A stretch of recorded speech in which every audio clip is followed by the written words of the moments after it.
Selamat pagi Bapak Ibu Saudara yang terkasih dalam Tuhan Yesus. Selamat hari Minggu. Selamat berjumpa kembali bersama kami di ibadah. Pagi hari ini kita akan bersama-sama memuji dan menyembah Tuhan.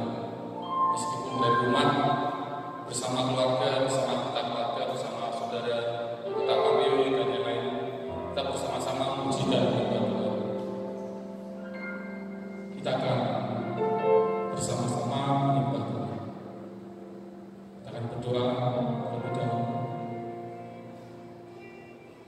Tuhan, terima kasih untuk pagi yang indah ini. Engkau masih berkati kami dengan kesehatan.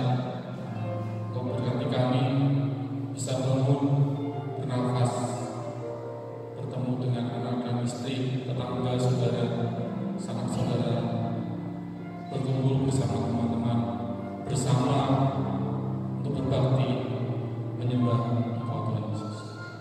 Engkau yang berkati, kami persembahkan di dalam nama Tuhan Yesus. Amin. Kita akan bersama-sama menaikkan pujian berkat kemuliaan.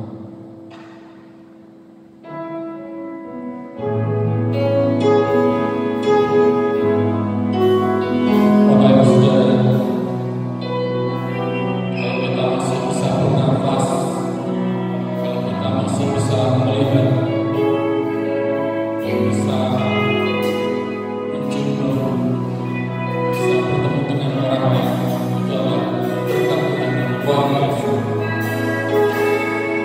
Dengan pujian ini kita akan bersungguh-sungguh menikmati berkat. Kau hiasi kehidupanku dengan kemurahan.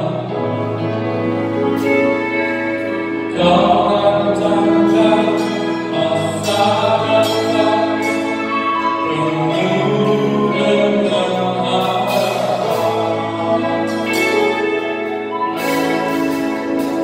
Aku rasa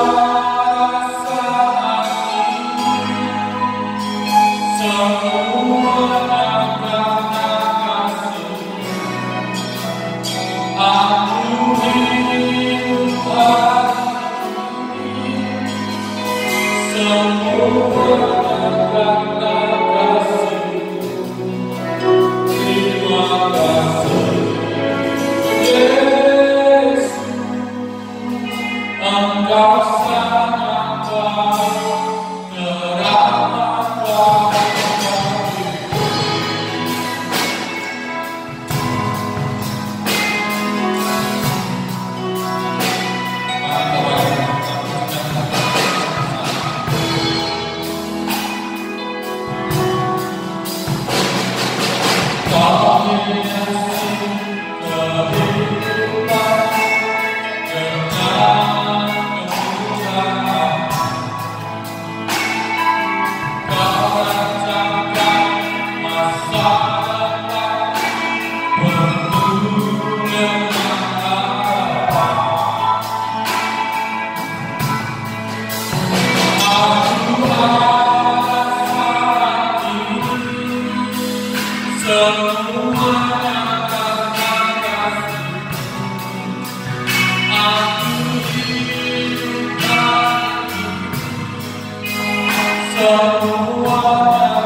Kita akan bersama-sama memuji dengan pujian sukacita. Tuhanlah hatiku percaya. Bapak Ibu Saudara bisa berdiri biar tidak bosan, biar tidak capek memuji dan berdoa kita. Silakan Bapak berdiri, kita akan bersama-sama bersukacita. Hatiku percaya.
kita akan bersama-sama masuk ke penyembahan kita.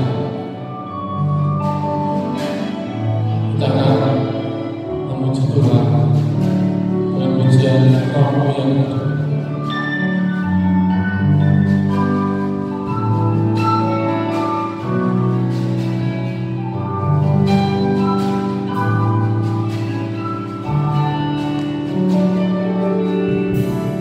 Roh yang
takkan meninggalkan,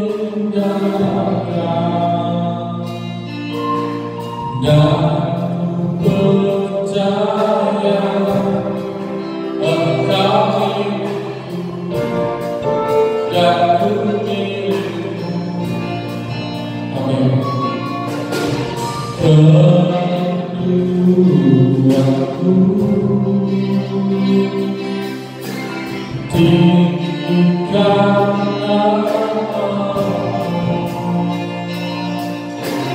karena ku tahu Engkau padaku dan ku dalammu. Ubah hatiku seperti hatimu,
Shalom Bapak Ibu yang kekasih di dalam Tuhan Yesus Kristus, jemaat Tuhan yang berbahagia. Hari ini kita akan bersama-sama kembali merenungkan kebenaran firman Tuhan di dalam ibadah raya kita. Kita bersyukur karena Tuhan tetap memberikan kita kekuatan. Kita baru saja melewati hari di mana kita memperingati hari Pentakosta. Nah, hari ini firman Tuhan saya beri judul penuh dengan Roh Kudus. Terambil dari kitab Kisah Para Rasul pasal 2 ayat 42 sampai 47. Sebelum kita merenungkan kebenaran firman Tuhan, mari kita akan tundukkan kepala dan berdoa kepada Tuhan. Tuhan Yesus, kami mengucap syukur oleh karena kesempatan yang ada saat ini, di mana Tuhan memberikan kami kesehatan, kekuatan untuk kami merenungkan kebenaran firman-Mu. Berbicaralah bagi kami Tuhan. Kami siap untuk mendengar firman-Mu. Hati kami terbuka dan biarlah Roh Kudus yang tinggal di dalam hati kami sungguh-sungguh memberikan kami pemahaman dan pengertian akan kebenaran firman-Mu. Di dalam nama Tuhan Yesus kami berdoa. Haleluya. Amin. Firman Tuhan dalam Kisah Para Rasul pasal yang kedua ayat 42 sampai 47, demikian firman Tuhan. Mereka bertekun dalam pengajaran rasul-rasul dan dalam persekutuan, dan mereka selalu berkumpul untuk memecahkan roti dan berdoa. Maka ketakutanlah mereka semua, sedang rasul-rasul itu mengadakan banyak mujizat dan tanda. Dan semua orang yang telah menjadi percaya tetap bersatu, dan segala kepunyaan mereka adalah kepunyaan bersama. Dan selalu ada dari mereka yang menjual harta miliknya, lalu membagi-bagikannya kepada semua orang, sesuai dengan keperluan masing-masing. Dengan bertekun dan dengan sehati mereka berkumpul tiap-tiap hari dalam bait Allah. Mereka memecahkan roti di rumah masing-masing secara bergilir, dan makan bersama-sama dengan gembira dan dengan tulus hati, sambil memuji Allah. Dan mereka disukai semua orang, dan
tidak memahami apa itu dipenuhi Roh Kudus.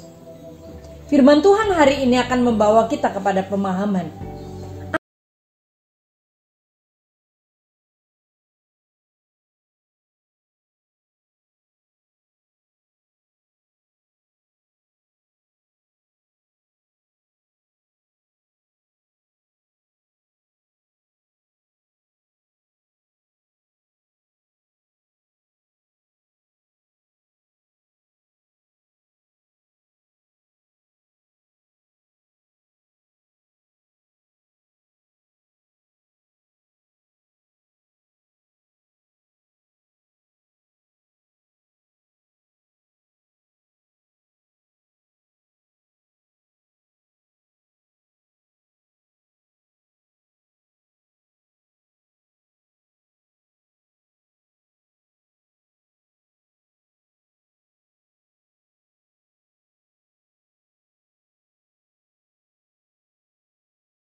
proskartereo ini sebenarnya tidak terlalu tepat kalau kita memakai kata ketekunan, karena makna di dalamnya bukan hanya merujuk kepada aspek waktu, di mana terus menerus atau durasi yang lama, begitu ya. Jadi proskartereo ini bukan hanya menunjuk kepada waktu yang menunjuk kepada waktu yang diulang-ulang atau terus menerus atau waktu yang cukup lama. Tetapi arti ini memang tetap ada, di mana kita lihat di pasal 1 ayat 14, kemudian juga di pasal 8 ayat 13, dan di pasal 10 ayat 7, tetapi ini masih menggunakan aspek yang lain, yaitu dikatakan fokus. Jadi ayat pasal 6 ayat 4 dikatakan, dan supaya kami sendiri dapat memusatkan pikiran dalam doa dan pelayanan firman. Jadi ketekunan yang dimaksudkan di sini atau proskartereo di sini menunjuk kepada kata fokus dan ketekunan. Jadi kalau kita melihat aspek waktu dan fokus ini, jadi ketekunan yang diterjemahkan dengan waktu dan fokus ini kita gabungkan, maka kata proskartereo ini sebaiknya diterjemahkan bukan hanya berbicara tentang ketekunan, tetapi bagaimana seseorang itu dapat mendedikasikan dirinya. Jadi mendedikasikan dirinya. Hampir semua terjemahan dalam versi bahasa Inggris menerjemahkannya dengan kata devote themselves. Jadi kalau kita melihat ini, berdedikasi saja tidaklah cukup, tetapi objek ketekunan juga harus tepat. Jadi tidak ada yang lebih ironis daripada bersemangat untuk sesuatu yang tidak tepat. Bapak Ibu yang kekasih di dalam Tuhan, jemaat mula-mula berdedikasi pada hal-hal yang positif, yaitu mereka bertekun dalam pengajaran para rasul, bertekun dalam persekutuan, bertekun dalam pemecahan roti, dan bertekun di dalam doa. Kisah Para Rasul pasal 2 ayat 42. Dan di antara hal-hal tersebut, yang pertama sangat menarik untuk diperhatikan adalah posisi dari pengajaran para rasul ini menduduki tempat teratas. Terlihat berbeda dengan kecenderungan di banyak gereja pada sekarang ini. Gereja-gereja yang getol menyuarakan kepenuhan Roh Kudus seringkali tidak menyukai tentang studi Alkitab, tidak menyukai tentang pelajaran Alkitab, tidak menyukai tentang pendalaman Alkitab.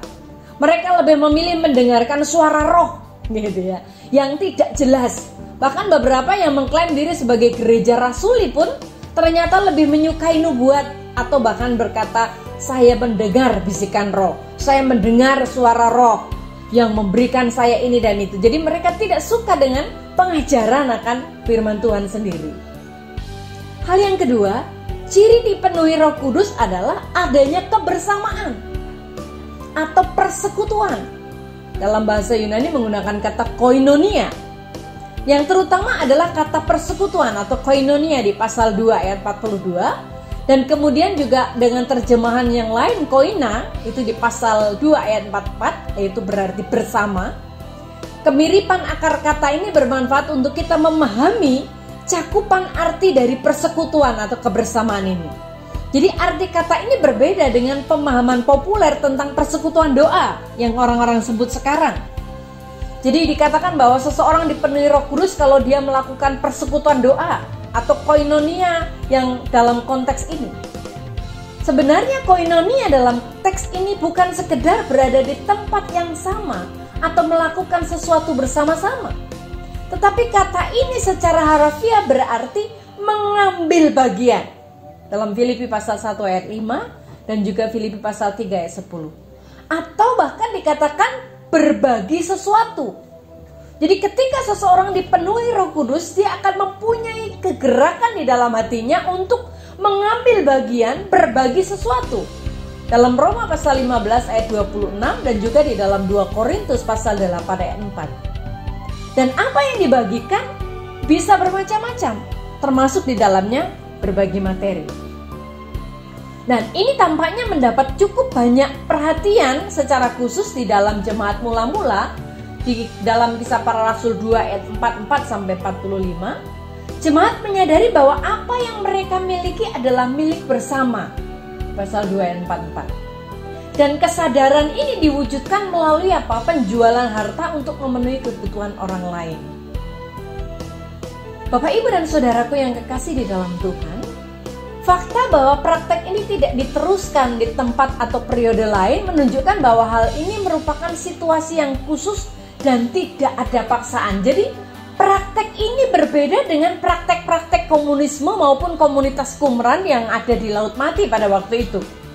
Atau komunitas di mana orang yang berkata, oh ini kita harus milikmu, milikku, apa punyamu, punyaku. Bukan begitu.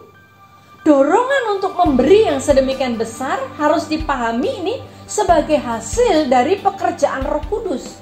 Jadi boleh dikatakan seseorang yang dipenuhi Roh Kudus secara khusus dalam periode waktu itu, dalam kisah para rasul ini, mereka tidak lagi memikirkan sesuatu untuk dirinya sendiri, tetapi mereka menjual seluruh miliknya pada waktu yang berbeda. Jadi bukan bareng-bareng jual semua gitu. Jika ini yang terjadi, tidak ada lagi yang bisa dijual untuk orang lain. Mereka tidak melakukan seperti itu. Jadi yang benar adalah selalu ada di antara jemaat yang menjual hartanya. Ini yang dikatakan firman Tuhan. Selalu ada jemaat yang menjual hartanya untuk dibagikan kepada mereka yang membutuhkan di ayat 45. Dan selalu ada dari mereka yang menjual harta miliknya, lalu membagi-bagikannya kepada semua orang sesuai dengan keperluan masing-masing. Bapak, Ibu, dan Saudaraku, ayat 45 dari pasal 2 ini jelas sekali bahwa penjelasan ini tidak berarti bahwa prinsip dibaliknya hanya berlaku pada periode itu, tidak. Tetapi wujud konkret bisa berbeda, namun prinsipnya tetap sama, yaitu berbagi supaya ada keseimbangan.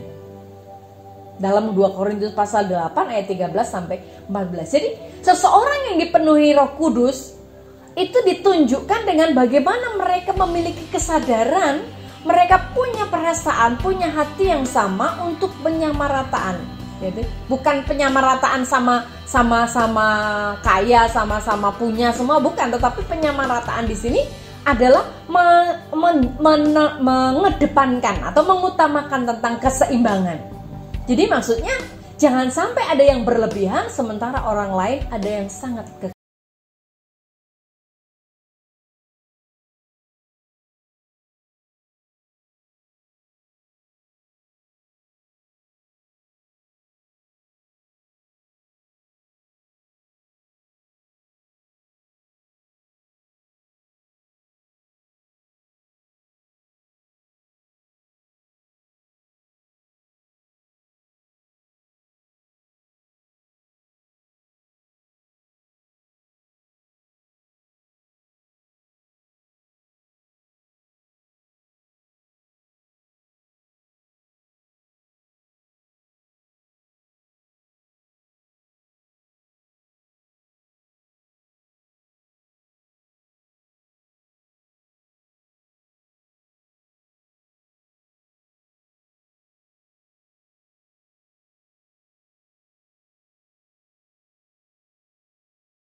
Ini menyiratkan bahwa Lukas sebagai penulis yang sangat menekankan kesehatian.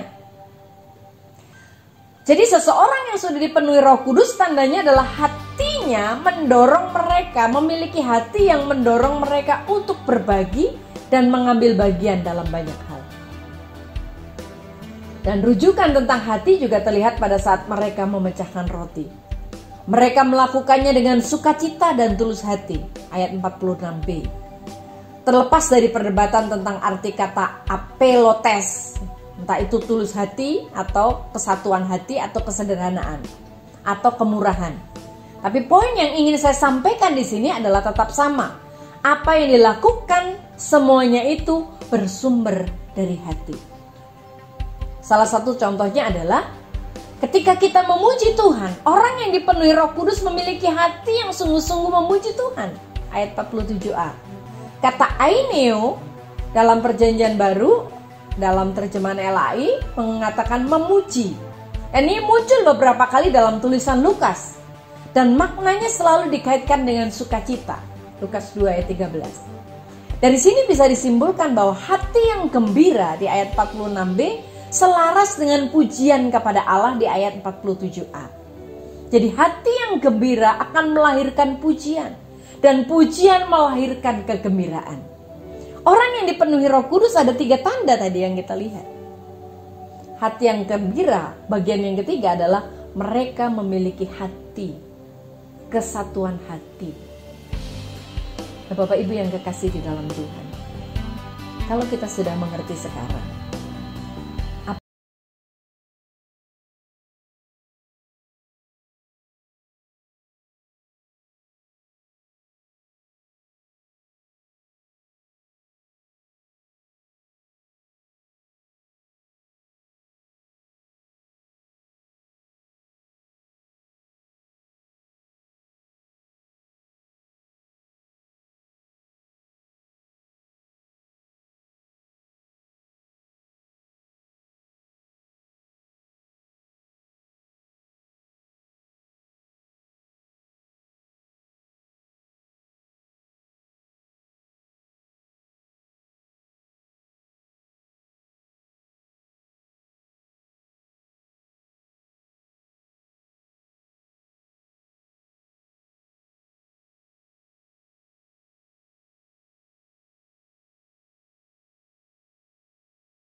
jembatan keselamatan.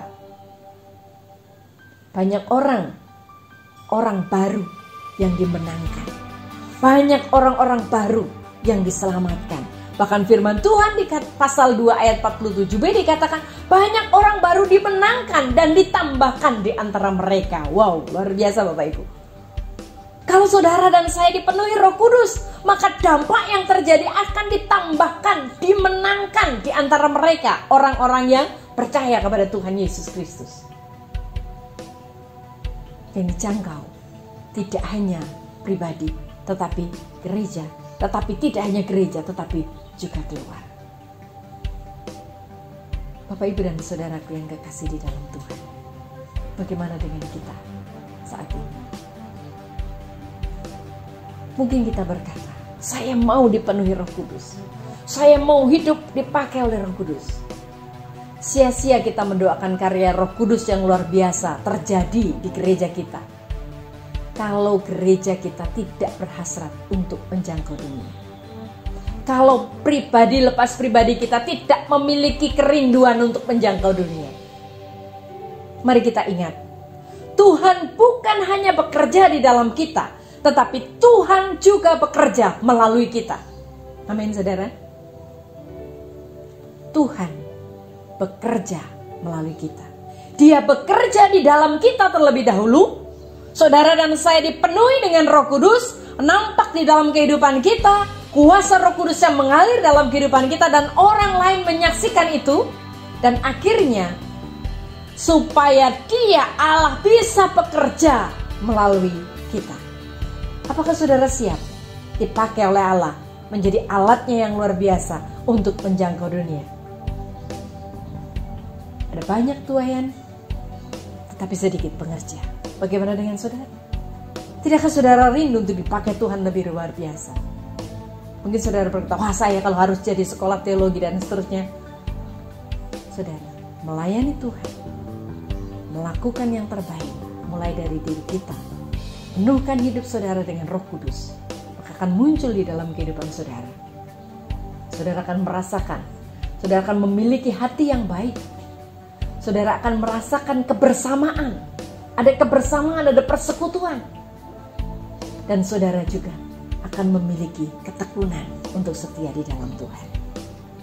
Kiranya firman Tuhan hari ini meneguhkan saudara. Mari kita bersama-sama bergandeng tangan, melayani Tuhan, melakukan yang terbaik untuk Tuhan. Karena Tuhan mau memakai hidup saudara dan saya untuk dipenuhi dengan Roh-Nya dan menjangkau dunia. Amin. Mari kita berdoa. Tuhan Yesus, terima kasih buat firman-Mu hari ini. Kami percaya bahwa di dalam Tuhan Yesus Kristus yang sudah mengirimkan Roh Kudus-Nya bagi kami, yang tinggal di dalam hati kami, Roh yang memampukan kami, Roh itu akan menolong kami. Penuhkan kami dengan Roh-Mu Tuhan, supaya kami layak dipakai Tuhan, layak menjangkau dunia, karena Tuhan menolong kami. Di dalam nama Tuhan Yesus kami berdoa. Haleluya.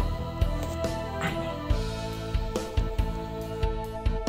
Tuhan Yesus, hari ini kami berdoa Tuhan, untuk seluruh jemaat-jemaat Tuhan yang bekerja, Tuhan memberkati. Yang terus berusaha dengan segala keaktifan mereka, Tuhan juga berkati. Yang mungkin kekurangan, Tuhan Engkau menolong mereka. Yang sakit Tuhan jamah, yang sedang ada masalah, mari Tuhan beri penghiburan buat mereka. Berkati kami semua Tuhan. Kami berdoa di dalam nama Tuhan Yesus Kristus. Semua dicukupkan oleh Tuhan. Bahkan Tuhan memberikan satu kelebihan oleh karena Tuhan bersama dengan kami. Berkati kami Tuhan. Tuhan memberkati saudara dan melindungi saudara. Tuhan menyinari saudara dengan wajah-Nya dan memberi kasih karunia. Tuhan menghadapkan wajah-Nya bagi saudara dan memberi damai sejahtera. Di dalam persekutuan Allah Bapa, Yesus Kristus serta Roh Kudus, pulanglah dan tetap tinggal di rumah, dan Tuhan memberikan damai sejahtera. Amin.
Tuhan